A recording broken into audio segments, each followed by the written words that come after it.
एक दफा का जिक्र है कि एक गांव में अली नाम का एक नेक दिल और तजस्सुस पसंद लड़का रहता था।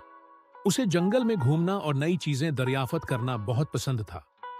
एक दिन लकड़ियां जमा करते हुए अली को एक पुरानी गर्द आलूद बोतल मिली जिस पर अजीब और गरीब नकूश बने हुए थे। तजस्सुस में आकर उसने बोतल को साफ किया और अचानक बोतल जोर जोर से हिलने लगी।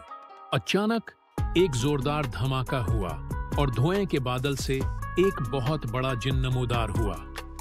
मैं उड़ने वाला जिन हूं, जिन गर्ज कर बोला।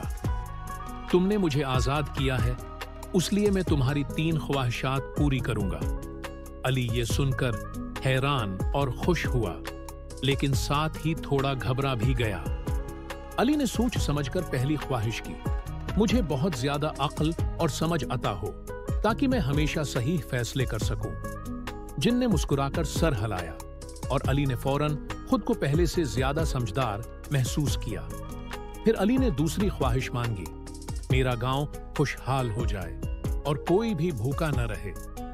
जिन ने जादुई इशारा किया और गांव में खुशहाली आ गई। अब अली के पास आखिरी ख्वाहिश बची थी।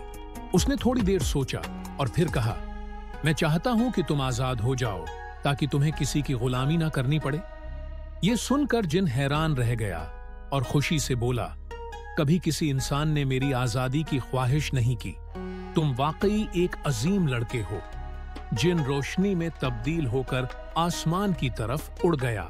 जाने से पहले जिन ने अली को एक जादुई उड़ने वाला कालीन दिया और कहा, यह तुम्हें जहां चाहो ले जा सकता है।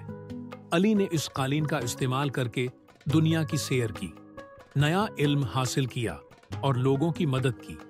जल्द ही वो सबसे ज्यादा अक्लमंद और नेक दिल लड़के के तौर पर मशहूर हो गया और हमेशा खुश उखर्म रहा।